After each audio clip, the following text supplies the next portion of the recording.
author, Christina Dodd, who I am having a little bit of a fangirl moment because I have read so many of your books over the years, and we will talk about some of the historicals. Okay. Just thank you for joining us this evening. Oh, thank you for having me. I really appreciate it.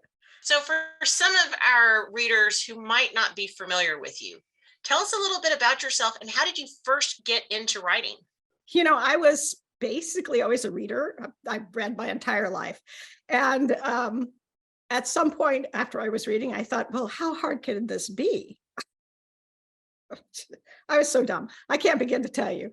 So I was pregnant with our first child, and I told my husband, I'm going to go ahead and quit and start writing, because how much trouble could one little baby be? Which is why it took 2 children, 3 manuscripts, and 10 years before I was published. Just a little time. A little time. I always tell people who are writing, who want to write, I always say you could do better than I did. Anybody could do better than I did.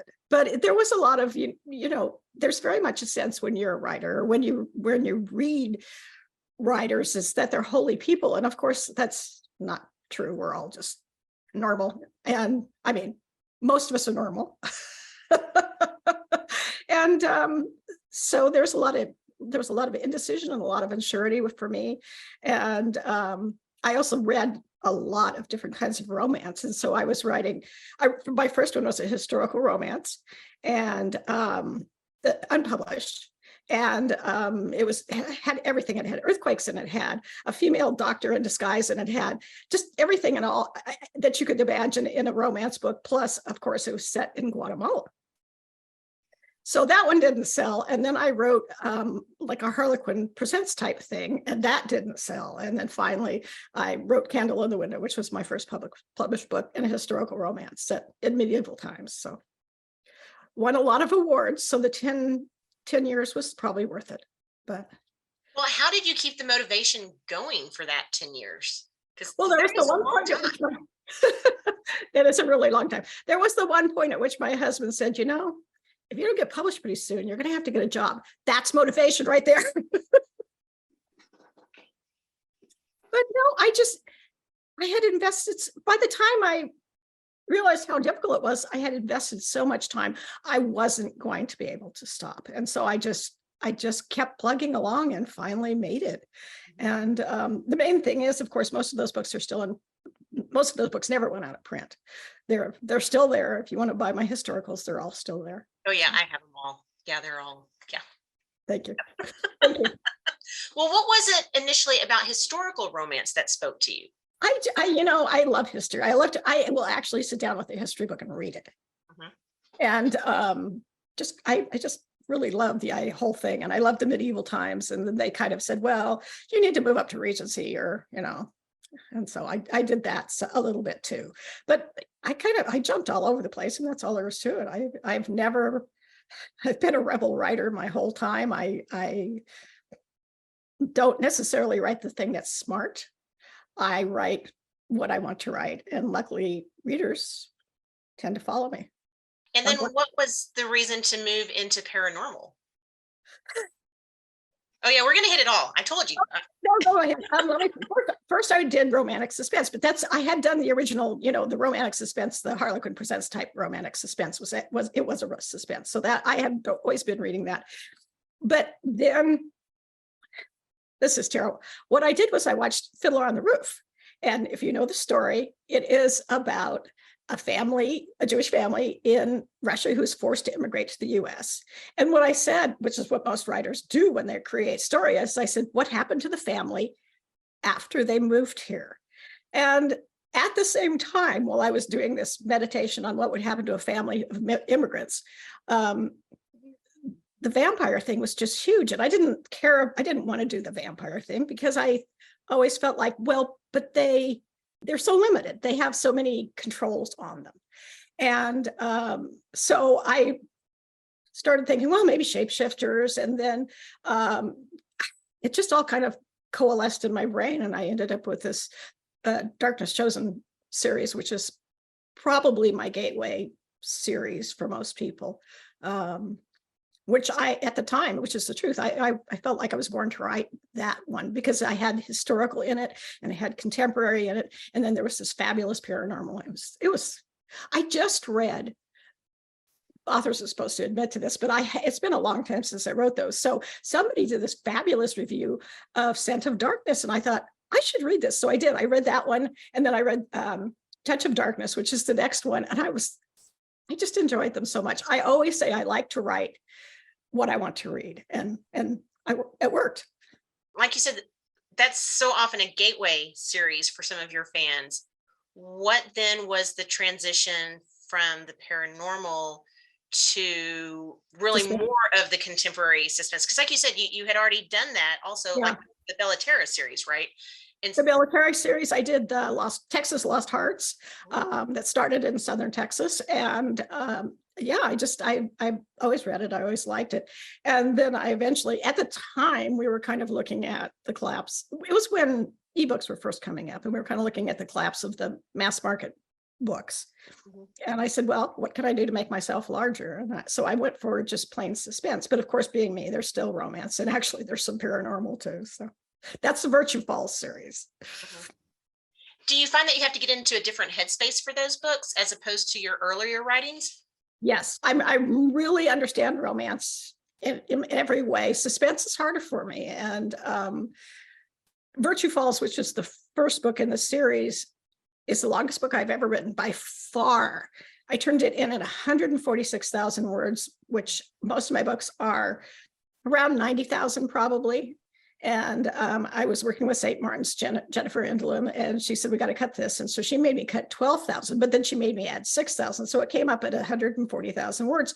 It has a cast of thousands, but at the same time, if you like suspense, I think you'll like Virtue Falls. I'm very proud of that series. Do you find that you need to keep more of a writer's diary with some of the suspense stories and keeping track of everything? And like you said, there's so many different characters in some of them, and just also some of the plot points. Is that, again, different from some of your others?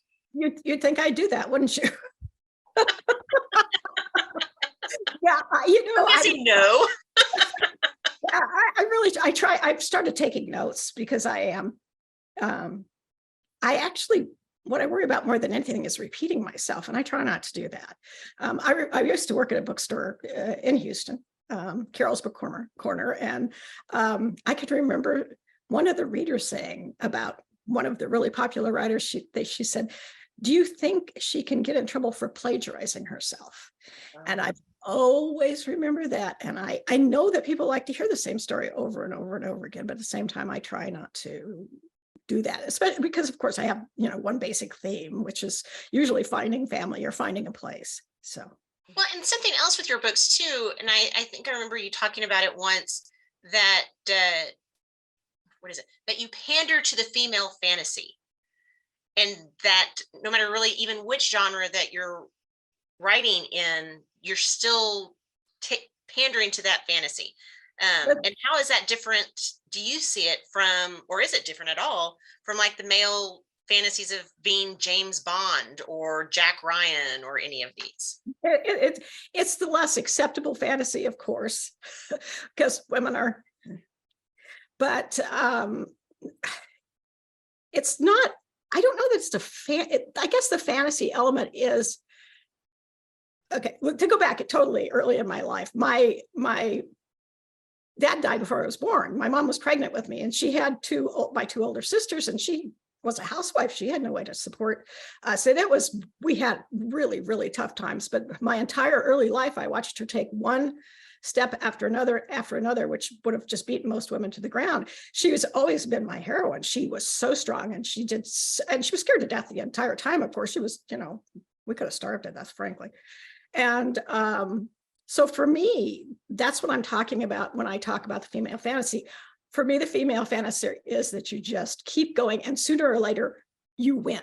And I suppose that's the fantasy, is the winning part, because sometimes you don't. Sometimes it's just not that easy. But I always try to tell women, I know that's why people read me. I know that's why women read me, because doesn't matter how awful your life is.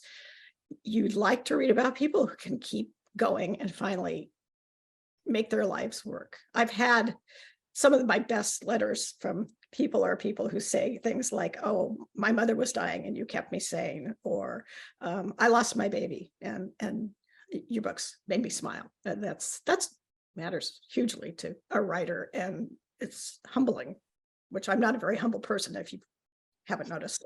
But I think you're right in that there are certain books and times in your life too, which certain authors and those stories really resonate to you. Or like you said, they are the lifeline as you're going through hard times. And there's just certain things. It's like, oh man, if I pick up this book, it just brings back certain memories. Yeah, it's and I'm a rereader, so that's, well, obviously if I'm reading my own books, I am. And so to me, I do have that special set of books, and it's quite a large set by now of books that spoke to me when I was reading them. That means a lot. Mm-hmm. What's it like when you're rereading your own books? I mean, are you going through and thinking, oh man, I wish I had done this differently? Or are you able to kind of separate yourself because of the time and truly enjoy them? I don't remember things. I mean, like if a fan says to me, "Oh, when are you going to write Stephen's book?" I'm like, "Who the hell is Stephen?" I have no idea who it is. I don't remember names. I don't remember. I'll never remember your name. I'll never remember anybody's name. I'm terrible with that stuff, and I certainly don't. I live with the characters for 6 months at a time, and I still don't remember them. So when I reread my own books, I am usually discovering the story again, and it's kind of fun. I mean, the ones that actually have a mystery that I have to solve. Mm-hmm. So I read one of the old historicals, and I had no idea how it was going to end. It was very exciting. Do you only reread them again, or do you also listen to them sometimes on audio? I don't listen to audio. I'm not an auditory learner. I drift away, but if I commuted. Yeah. Yep. That's my go-to in the car. Yes. Yeah, When I'm exactly. commuting. Exactly. Well, tell us about the inspiration behind your current series, Last Seen in Gothic. Even Gothic, yes. I was kind of flailing around. The book before that was Wrong Alibi, which was hugely popular and a good suspense. And it was set in Alaska, but the trouble with Alaska is that it's dark. I mean, it's dark in the winter. It's a really long winter. It's really cold. And by the time I got done, I wanted to be someplace warm in my brain. And so I went to California, which is where I'm from. And so I made up this totally fictional town on Big Sur, because there's nothing on Big Sur if you've ever been there, but it's one of the most beautiful places on earth. And I just had to give it a little bit of a paranormal twist, which I do tend to do. And so it turned into this.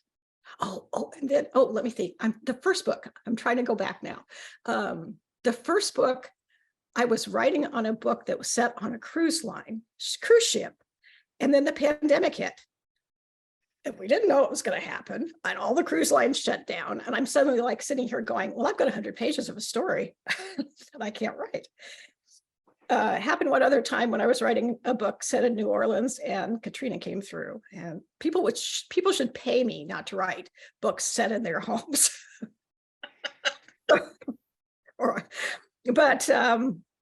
So I was suddenly without a book, and I was on contract, of course. And so I went looking for something that I had in my mind for a while. And that was the fact of a woman rolling in on the surf unconscious, and the guy finding her, and she doesn't know who she is. And so that's the story of Not Forget What You Know. What's the other one?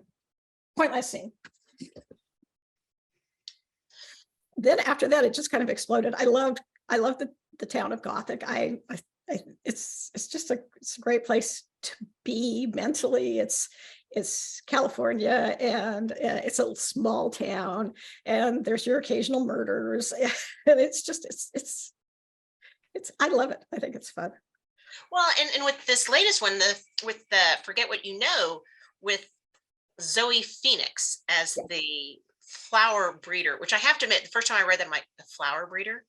Okay, well, you don't come across that every day, but like you said, there's killer secrets, and yet the old family secrets, and she doesn't remember, but the killer knows. I mean, it's just full of different levels of intrigue. It's like, okay, where is this going to go?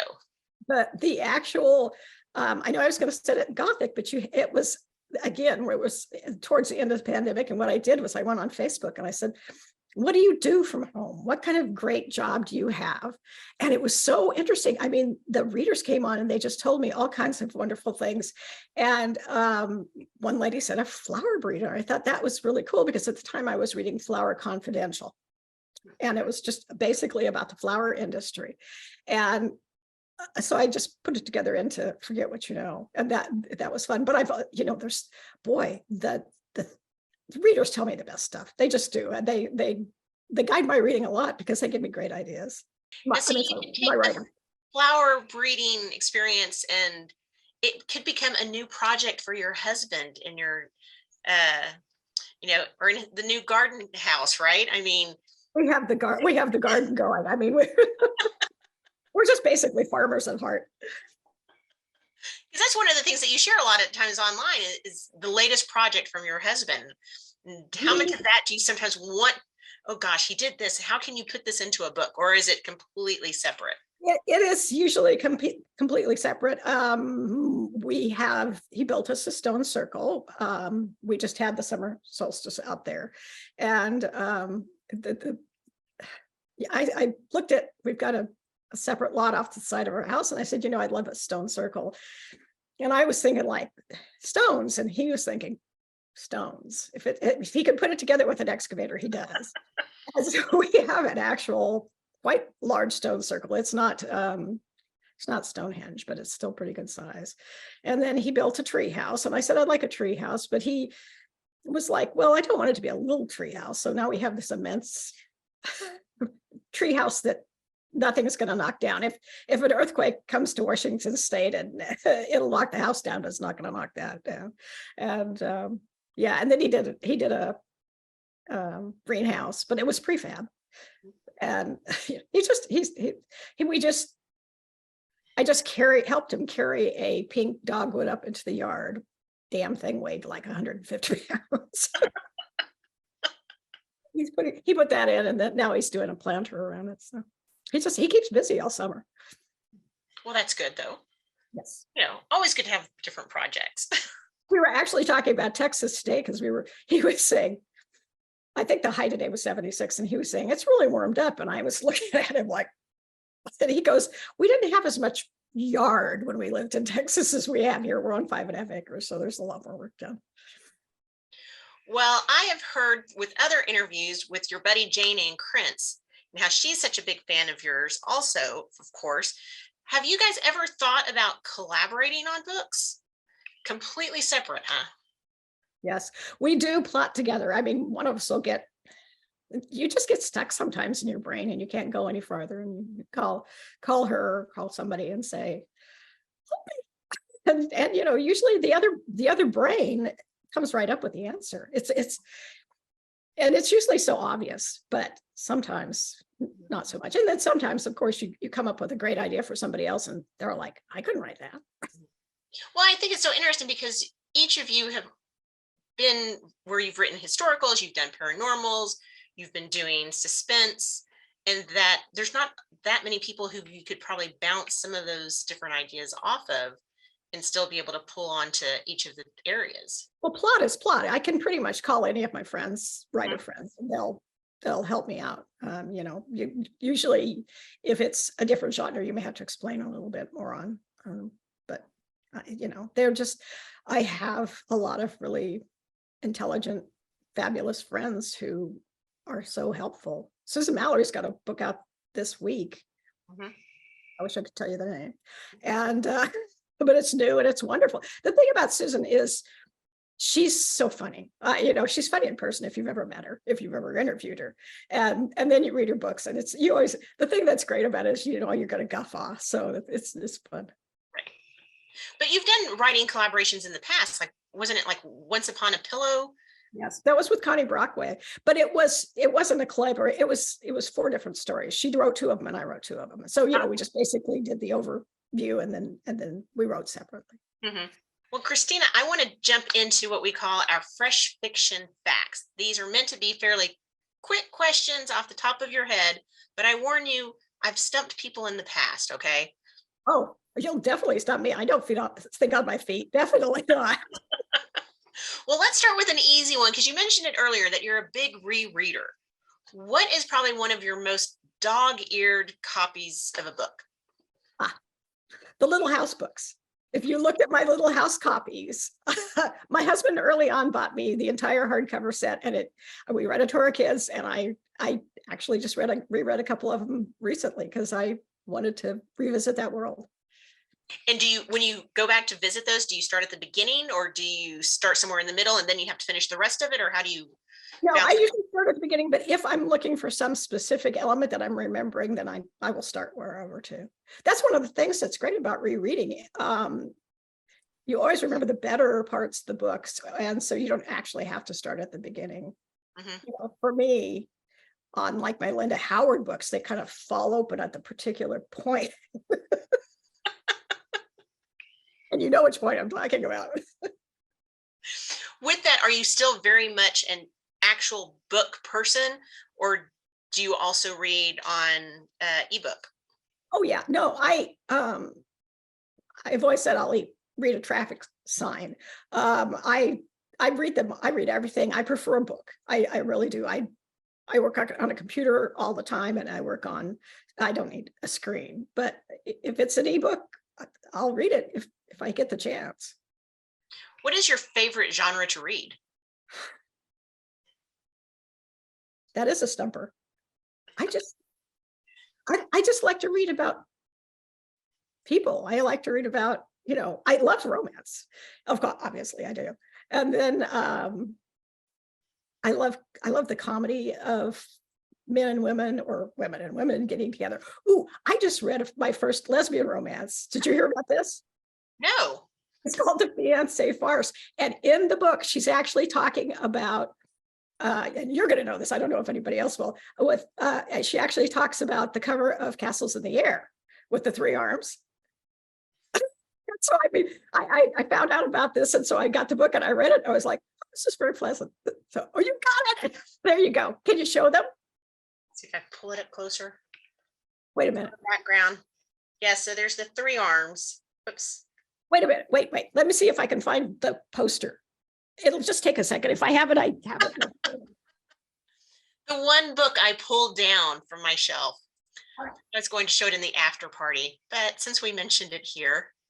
Okay. Here we go. Yes, you can see it Here we much go. better there. Okay. Now, here's one hand. She's leaning on it. He's holding her hand. And then we have the hand there. And the book, I've seen it selling on like eBay for $300, but Oh, wow. Golly. Well, what's that like? I mean, sorry, that cover is one of the famous covers when you're talking about mishaps sometimes on printing.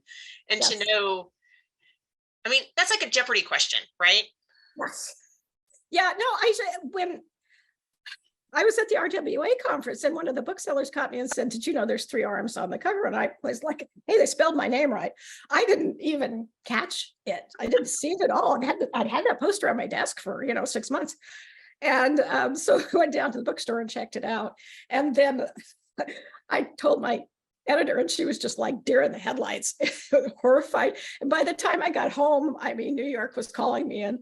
And so I kind of ran with it from there. I thought this is really interesting because people were thrilled about it. I mean, people were so interested in that. So they still, my former agent just sent me a picture of I think the guy in Toronto that's running for mayor, and he did an AI photo of a lady who has three arms. And of course, it came right to me. It never fails. Everybody says the graphics that are done wrong. Of course, right? What is one luxury item or unnecessary product that you cannot live without? Like a really nice car. I do. I drive a Beamer. I really like a nice car. Now, mind you, we keep our cars for like 15 years. So, but yeah, I like a nice car. How do you celebrate a new release? I generally go out to dinner. There's usually champagne. I just, And I'm so, of course, I don't know that you even get to celebrate any release because it's always so busy because you're online. But I try to take a little time to enjoy it. I think the really big moment is when you unbox the first copy. Oh. God, there's just nothing like it. And, I don't ever get over it. I've held 60 books now and I still it's so wonderful. Who would you want to be stuck in an elevator with? Living or dead? Real or imaginary? My husband. Ooh, good answer. Good answer. Okay. He is very inventive. What's your favorite distraction when you're trying to avoid writing? Oh, the internet, of course, but that's not actually a favorite distraction. Washington State in the summertime is just lovely. And we really do try to spend time out on the deck, just having a glass of wine. We've got a beautiful view and the birds sing and it's very nice. Now, wintertime is an entirely different thing. It is almost as dark as Alaska here. What is your favorite errand on your day off? This is so sad. I really enjoy a good grocery shopping trip. Oh. You get into a grocery. How often do you actually go out up and down all the aisles and see what they've got? I mean, it's just anymore. yeah, exactly. You just and some of us order groceries online, and so occasionally just to wander the aisles is wonderful. Okay, you've been kidnapped, but they return you 2 hours later because you will not stop talking about what? Oh, I'd start talking writing. They'd be bored to death. I mean, anytime you're with a couple where the female's the writer and more than one couple, you could just see the husbands, their eyes just roll back into the back of their head because they're so bored. What is the one thing on your to-do list that you keep moving? I have a lot of those. I think answer all of my email. Oh. Okay. That's a never-ending chore for me. Yeah. Yeah, it never seems to end, and you don't want to, the ones that you can deprioritize are the ones you shouldn't deprioritize. They're the ones that are actually from friends and stuff. Business emails, those are the ones you should let go. But it's really kind of hard to juggle all that together. Okay, what road trip snack do you always grab from the gas station? I get pork rinds because my husband likes them. It's the only time he gets to eat them. He has to roll down all the windows. They stink so bad. And that is definitely a gas station. Yeah. Grab. Yeah. It really is. Yep. What is something that you own an absolutely ridiculous amount of? Books. Do you want to see my here? Hold on. Let me turn you around.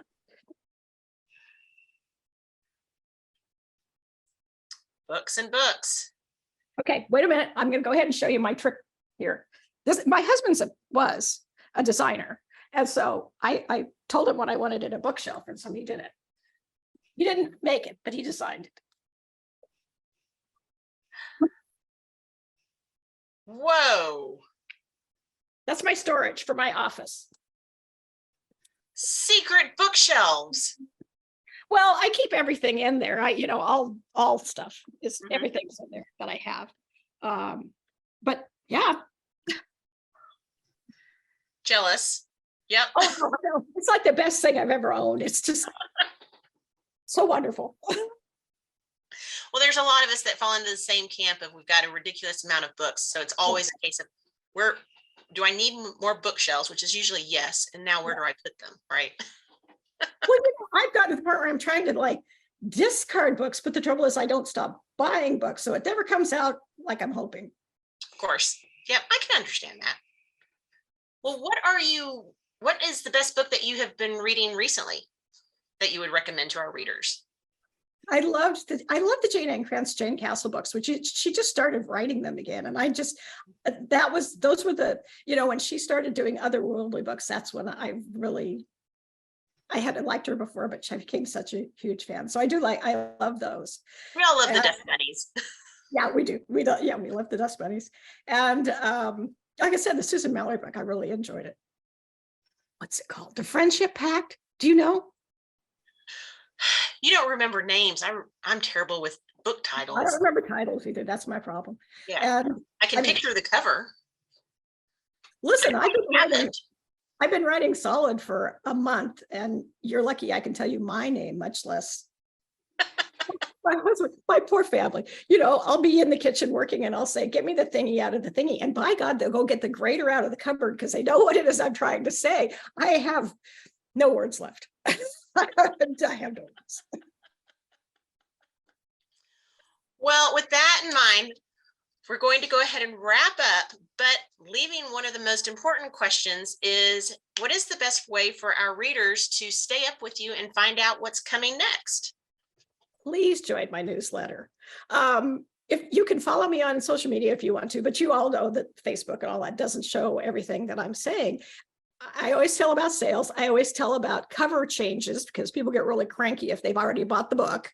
And I always tell about what's coming. I try to, and I get fan mail about my newsletter. So please just go to my website, which is ChristinaDodd.com, and sign up. That would be fabulous. Awesome. So Forget What You Know came out in March. So when should we be expecting your next book? The next book is we always want more. Oh, I've got 2 books coming next year. And the next one is called Every Single Secret. It is actually up online right now. And it's suspense, and it'll be hardcover. So awesome. Well, Christina, thanks so much for joining us tonight. And stick around for our happy hour with our readers after the recorded portion. Okay. All right. Thank you so much. Thanks.